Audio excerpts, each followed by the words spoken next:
We got a 1942 D18 here. 1942. Just came in, and I think we should take a look at it real quick and give it an evaluation. So, first thing, I already know some of the problems it has. It's got a broken headstock back here that looks like it's glued up pretty good. Let's bring it over here. Take a look at the camera. There you can see the cracks. Broken headstock. But I don't see any gaps or anything. It's not opening up. And it's not on the neck. So it's up on the headstock. Looks like a pretty decent repair.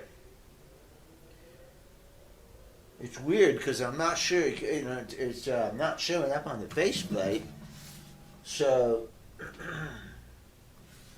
it's like it only cracked underneath there or something. So I think that's a pretty good repair. I'm not very worried about that. There's some of it on the side right there. Yeah, it's a decent repair.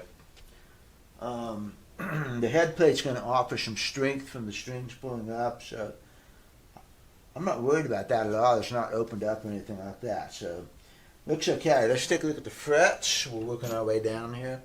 The nut looks like it's original. If it's not original, it's a very good copy. It's ivory. The slots are kind of ugly and loose, but it's not a big deal. Let's see what the spacing looks like. I can already see the spacing is off. We've got 232, 245, 276. So the nut spacing is wonky. I'm going to probably replace the nut with one with better spacing, and this nut would just go in the case. And it's not a bad thing to do that. You know, your original is still in there. It'll still pop in. If somebody wants wonky string spacing, they can put it back in there. It'll preserve the original nut. And as far as preservation goes, it might not be a bad idea to replace these tuners here. We wondered if these were the original tuners, and I don't know my years well enough to tell you whether these are or not. But what I'm going to do is take one off and look for a footprint underneath it. And I would probably go ahead and replace them with a Waverly with this button here, just to preserve these again. I'll have to measure the shaft to make sure that the Waverlys are going to fit through there and everything. It'd be nice to keep using these original grommets. So I would find out what tuner fits in here the best without any modifications to the headstock. Just drop in a tuner. It might be the Grovers, the 18-to-1s, they might fit. But you would like to use these oval buttons here. So whatever you use, you'd like to get those oval buttons so that you at least preserve the look of it. And these tuners look pretty good, but, it's just one of those things where it's a non-destructive thing that would preserve the originals. So I'm going to check the frets out. My inclination here is the frets have been filed and dressed, and they're a little low. And I'm getting 28 thousandths of an inch, so that's really low. A good set of frets would be 40 to 45 thousandths of an inch, and 30 thousandths is my cutoff point. So these frets have been dressed, they're low, they're flat. The guitar will play a lot better with the correct frets, and that will go along with the new nut too, because if I put new frets on here, the nut's going to be too low. It's already too low. If I fret it here, between the second and third frets, it's touching the first fret. So if I put new frets on, the nut's going to be too low, and replacing the nut's going to go hand in hand with the frets. Now, I do believe in 42, it feels like it. Man, it's light up here. This is an ebony truss rod, and the whole guitar is just really light. You feel it as soon as you pick it up, how light that thing is. There's a good strong magnet, and see nothing. No magnet, so it's an ebony truss rod. So, along with the ebony truss rod, you're going to ask yourself what kind of neck relief does it have, because that's always sometimes an issue. when you don't have a T-bar in there. So here's my handy dandy gauge. And it's funny, this one's probably from China or something. Somebody sent this to me as a gift. What I like about this over the Stu Mac one is it goes an extra fret. So it measures this gap up here. The Stu Mac one starts right here. This is actually kind of a better gauge than the Stu Mac one. See, it goes up to this fret. And that's an important thing to get. So let's look at the relief. And we've got a little bit of relief in there. A little too much. Okay, so it's touching clear up here over the body. So that's good because it's clearing up in here. So that means it's going to play good. It's not going to buzz. But mostly at the first fret right here. So if I did a little bit of, just a little bit of sanding right on that area right there to take that down, we could reduce that relief. Let's find out how much it is first before I get too cocky about this. I'm going to be very careful about modifying a 1942 D18, although it's already got some modifications as you're going to see down here. But I'm not in a rush to do anything very radical on this thing. So 6th fret, 10 thousandths, it's at 8 thousandths of an inch. 10 thousandths clears, 10. We have at least 10 thousandths of an inch of relief, which is a little too much. It'll play better with about half of that. Let's try 12 and 14. If either one of these gauges passes, then we definitely got a little bit too much relief, which we can correct during a refret. I can either use a compression refret, or I can shape the fingerboard just a little bit. I can use a combination. And we're going to come back to this in a second here. So here's 12 thousandths of an inch. Let me come over here so you can see what I'm doing. I'm just sliding it underneath this gauge. 12 is a little bit of a friction fit, so I bet 14 is not going to go. Let's see. No, 14's going. 14's going. But see, you're getting 14 all the way up into here. You're getting 14 clear up into here. So what this is telling me, it's tight right there. It's tight. It fits right there. You're getting 14 thousandths of an inch of relief right in here. So what it tells me there is that if I worked on just the first fret, just lever that down just a little bit, it's going to bring it down to a really flat fingerboard.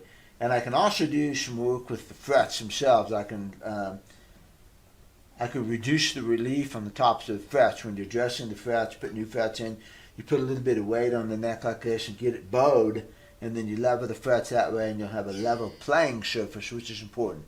So using the combination of those two, I'm going to get this relief down.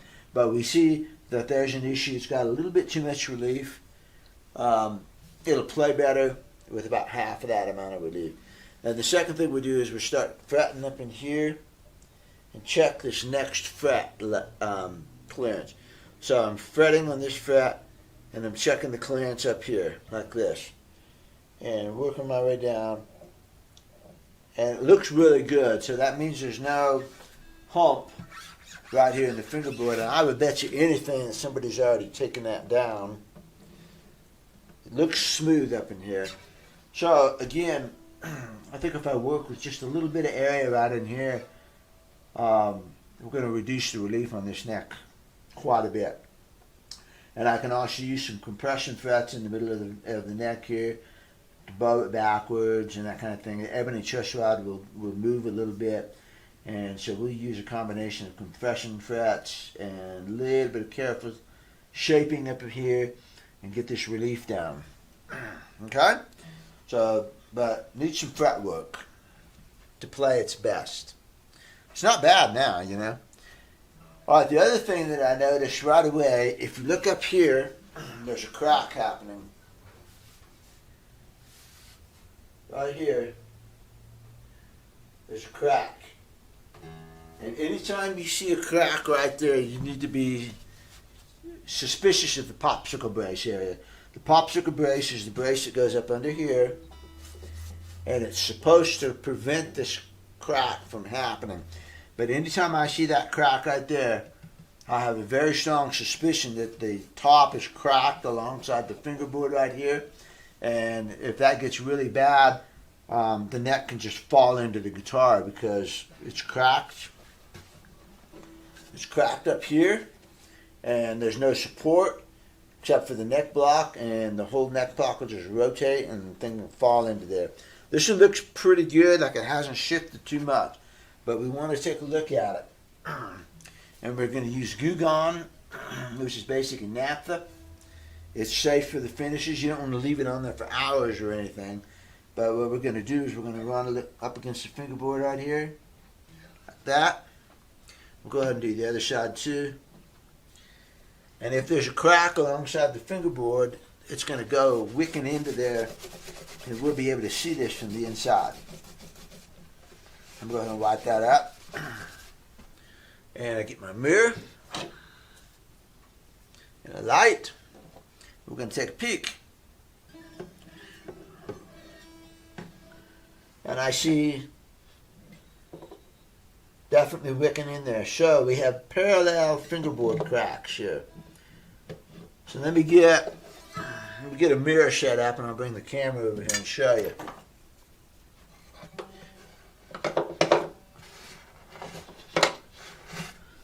Get the mirror.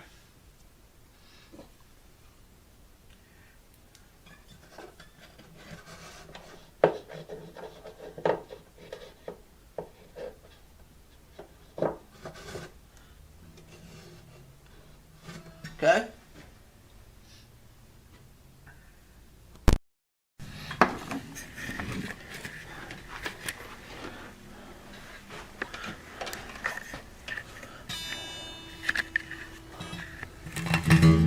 And there you go. You can see, look at my finger right there. Right there. You can see with that Goo Gone, the naphtha leaks through. And so there's cracks right there. That's a crack. And you can see it right there. So we have parallel cracks along the fingerboard here. And that's what the popsicle brace is supposed to prevent right there. And it doesn't. So, let's take a look at the top of the guitar right here while I'm over here. Take a look at that bridge. That's a non-original bridge, and it's got a short saddle, which is wrong. And it's got these cracks up in the top that have been filled and glued. They've got a little bit of a hump in them, so they're not perfectly level, but they are. I'm not messing with those at all. Those look decent. The rest of the top looks pretty good, you know. Not a whole lot of wear. That's a non-original pick guard and stuff like that. Feels good right here though. I'm rubbing my hand here. Feels good. There's no abrupt hump right here. When you go like this and you feel a hump, usually a loose X brace right there. And this one feels real good, so I doubt there's a loose X brace. We will move that mirror back in a minute and maybe take a closer look at this, and I will also show you from GoPro footage. I'm sure I'm going to stick the GoPro in here at some point or another, so keep your eyes open for this. Keep your eyes open on my videos, and I'm sure we're going to stick some GoPros inside this, and you get a better look at the bracing at that point. Me, just right now, I'm taking this mirror and I'm going in here and I'm going to look around, and it looks really clean inside. You know, there's your 42 scalloping. The bridge plate looks really good. I don't see a loose space there at all. It looks really tight. The inside looks really amazingly good. 1942 puts it at, what, 82 years old? 80s? You know, that's amazing. In spite of this crack on the top, it's really in pretty good shape inside. And we've got a little bit of, you know, a little bit of stuff going on here with these cracks. But we'll take care of that. Because we have a non-original bridge, because we have a pickguard that's replaced, because we have cracks in the top, my inclination, the best repair for these cracks up here is going to be to remove the popsicle brace and put in a trapezoid brace that goes between the neck block and the sound hole brace, the big sound hole brace. You put that trapezoid brace in and wedge it up in there so it's a tight fit, and then the neck block cannot rotate forward because it's trapped between the sound hole brace. So it's like this, and there's a trapezoid brace here that will extend past. Let me get this out of here. Get my light out. Magnetic bottom. I've been through the trapezoid braces before, but what happens is it goes from here and it extends past the sound hole so that you get a good solid piece of spruce right here to keep the thing from shifting. It's the strongest way to fix this. It's what you would do. It's how I would fix it if this was a major life-threatening crack right here. Now, you could put some small splices over that, and that would be okay, but it's just really better to just take that popsicle brace out and put the proper trapezoid brace in there. It's a repair caused by these cracks that are already in here. The guitar is a little bit non-original because of the bridge, the cracks, the non-original pickguard. Got a few things like that going on. It's a repair, so that's my inclination. I'm going to run this by the owner first before I do anything. But if you put little pieces of wood in there, then you're gluing little pieces of wood in there, and it's not as strong as if you put your correct trapezoid brace in there, because that will prevent any further damage, and it will lock this up as solid as it can be. And then you're going to let the upper bout resonate a little bit more, and it's going to sound a little bit better. So it's kind of a win-win. And the only caution or hesitation here is that this is a 1942 D18, so you got to think about that modification a little bit. So I'm not totally set on doing that. It would be, in my humble opinion, the best structural repair that you could do. If you could forget about the fact that it's a 1942, that would be the best structural thing that you could do. But I'm not going to do it yet until I fly it past maybe John Arnold's. The owner has to approve of it. And if we end up deciding to put little splices up in there that go from the popsicle brace forward, I mean, that'd be okay, you know. It's better than leaving it alone. Point is, there's some cracks along the fingerboard that need to be addressed before any further damage occurs. Little bitty cleats are just not going to do it. You need to really strengthen this up. This area right here is supporting the entire 200 pounds of string tension.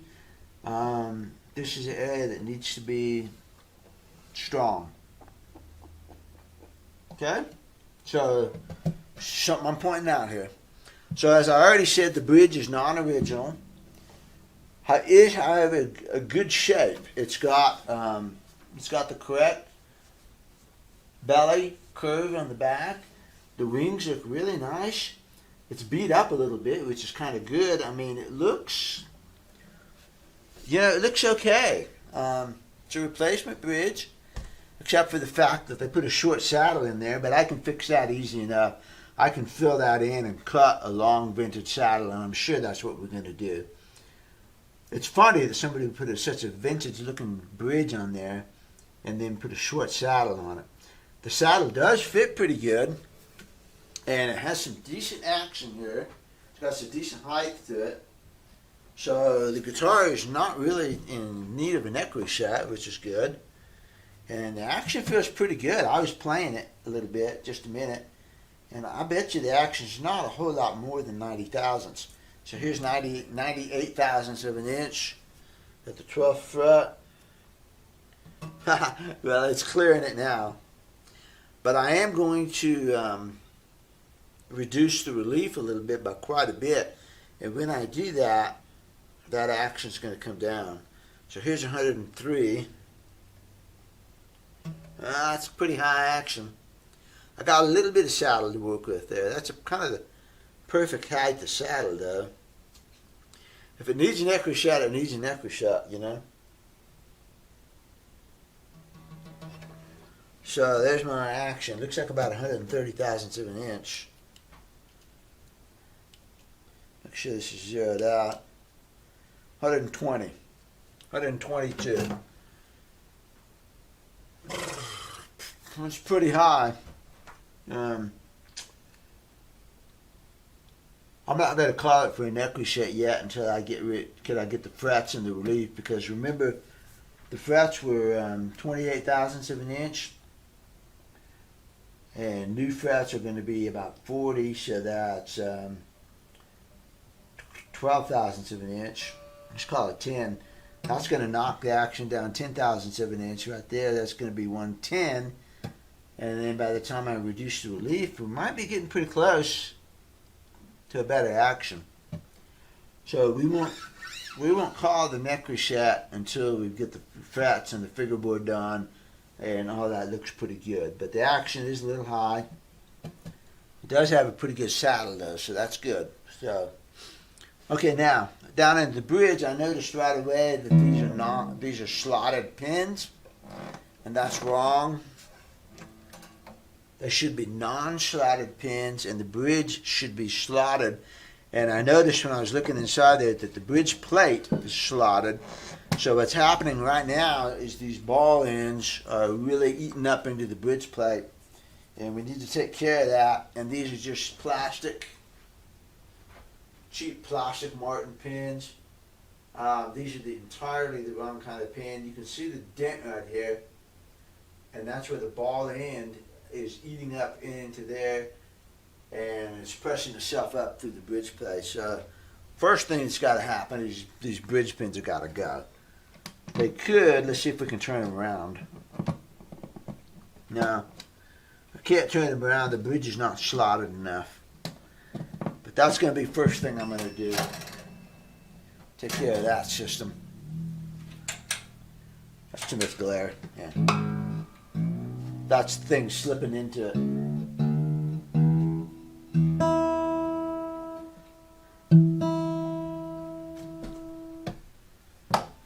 Okay, so got to do the bridge. I'm not inclined to remove that bridge, but I think I saw it being a little bit loose too. So let's take some feeler gauges here. And these are like 6 thousandths of an inch. And let's poke it up in here. That looks good. There, loose. Loose. See the hole?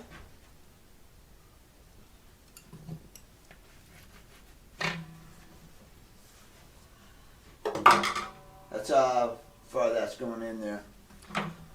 I don't think I need to remove that bridge though. I'm probably going to put some hot water and some fish glue in there and try to re-glue it without taking the bridge off. The other side is pretty tight. The other side is pretty tight. And I don't see a pressing need to rip the bridge off and possibly damage the wood that's underneath anymore. It's just this corner here. Just this corner, and it's not, terrible. I think we can just re-clamp that, get some fresh glue and clamp it down there. It's tight on the front. I think we can take care of that without taking the bridge off. But that's something that needs to be done. These cracks, like I said, are a little bit bubbled up. This is why I don't like to fill cracks. If you see, it's got a filler in it right there.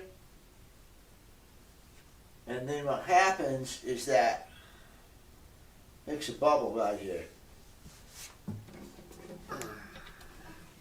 What happens is you've got a crack there, and it's probably due to a lack of humidity or something like that. Cracks happen for two reasons: impact or a lack of humidity causes them to crack. It's an impact that the wood's going to be together, so you just glue it back up, maybe put a cleat, fix it, you're good. If it comes apart from dryness, it's a mistake to immediately fill that gap with something, because then when the humidity goes back up, the wood swells again, but now you've got a filler in here, and so it buckles. It buckles.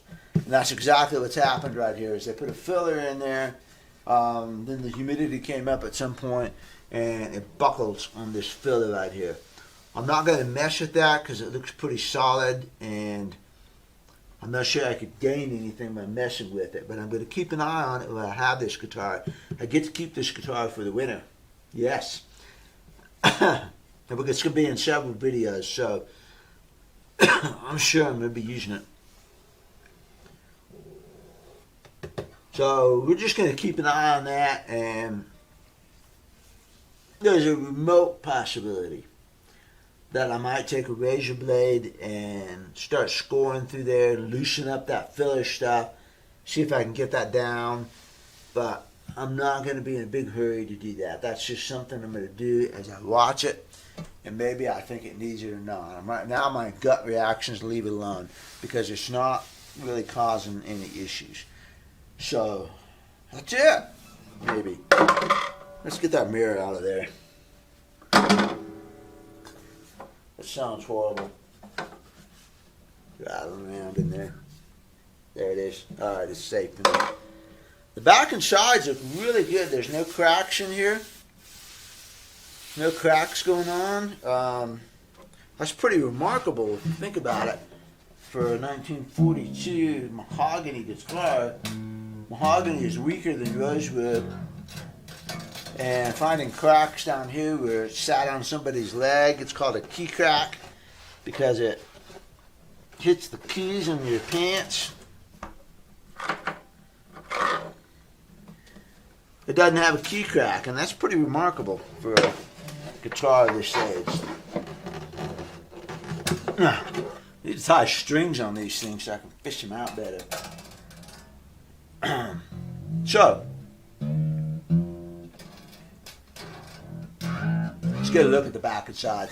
It's really pretty mahogany, you know. It's got a lot of nice, real pretty pepper sprinkles in it. Finish is cracked. Looks like original finish to me. If it's been oversprayed, it was oversprayed a long time ago, very, very lightly. I mean, I would have to put this on a black light and see if I saw anything different. You know, there's good finish checks. The finish checks look really good. The binding is amazingly tight. You know, when you have these modern Martins and everybody's complaining about the binding being loose. This is a 1942, and this binding is great. Of course, they applied it differently back then.